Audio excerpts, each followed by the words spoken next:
It starts in the chest, a subtle tightening, a knot that wasn't there a moment ago. Then the hands, a microscopic tremor you hope no one notices, but you know it's there.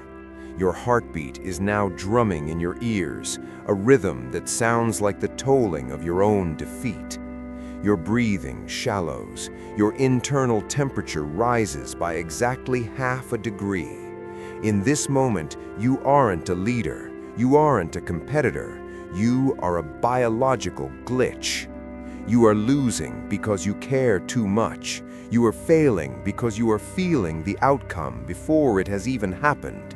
You are sacrificing the present to the altar of a future you are terrified of.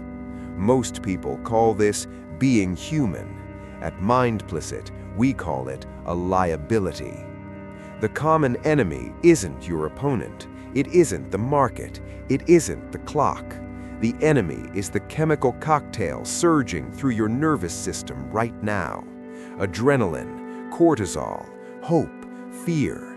They are anchors dragging you to the bottom. Tonight, we learn how to cut the rope. The architecture of the tether.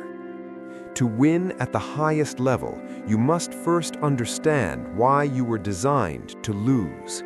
For 10,000 years, your ancestors survived because they felt fear. Emotion was a survival mechanism, a crude alarm system for a crude world. But we no longer live on the savannah. In the modern arena, that survival mechanism is a virus. When you are in a high-stakes negotiation, your brain treats a bad deal the same way it treats a saber-toothed tiger. It floods you with emotion to make you run. But in the world of winning, there is nowhere to run. There is only execution. The elite 0.001% possess a peculiar stillness. They have achieved the great decoupling.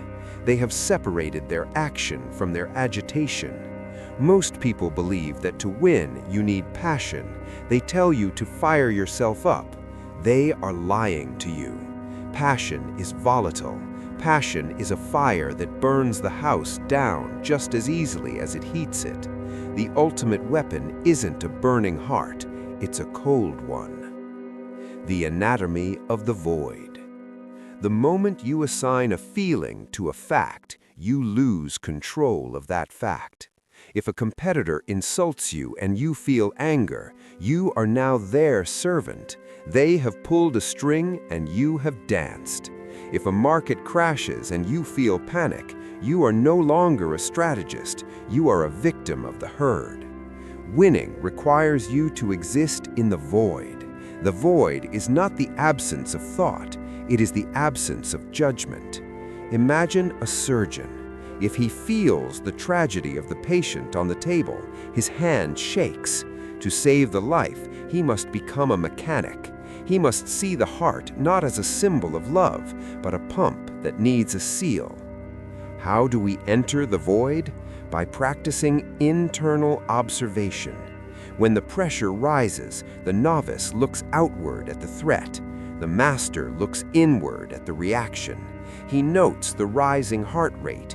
He observes the dry mouth. He watches his emotions as if they were weather patterns occurring on a different planet. Ah, he says to himself, fear is arriving. Interesting.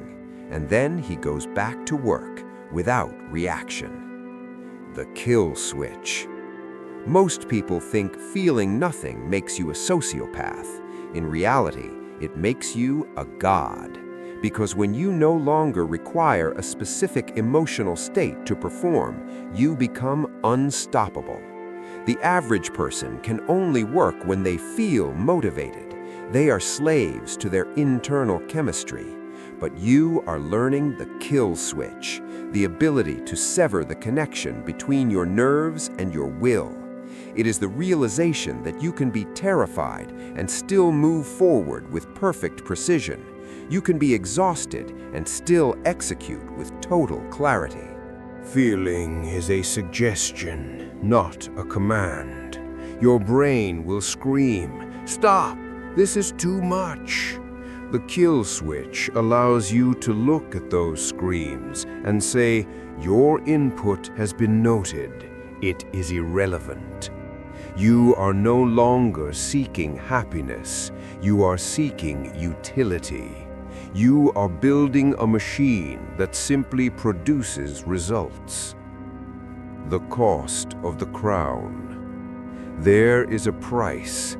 When you learn to feel nothing in the face of defeat, you also begin to feel less in the face of victory.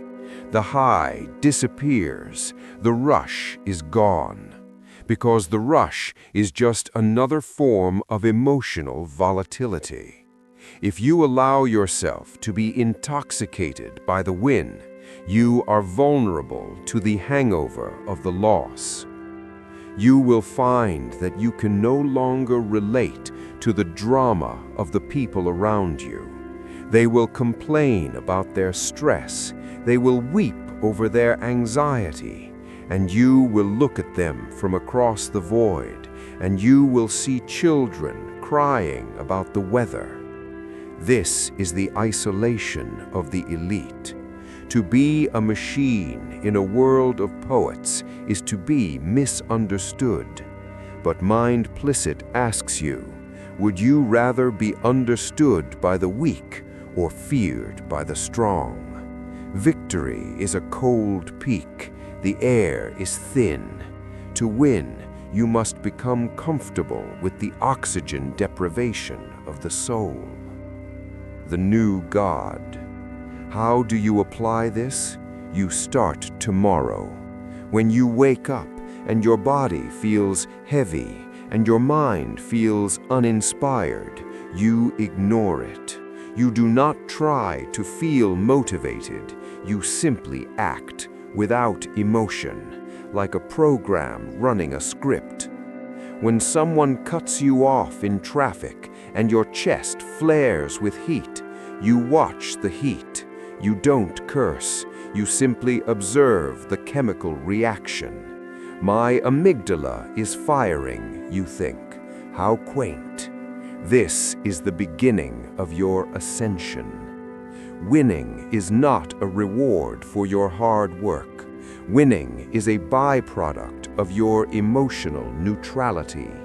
The world gives its treasures to the man who cannot be bribed by pleasure and cannot be bullied by pain. You have reached the end of the journey, but you didn't find a treasure chest, you found a mirror. And in that mirror, you don't see a self anymore, you see a function. The you that used to suffer is dead. The you that used to worry about winning has been replaced by something that simply wins.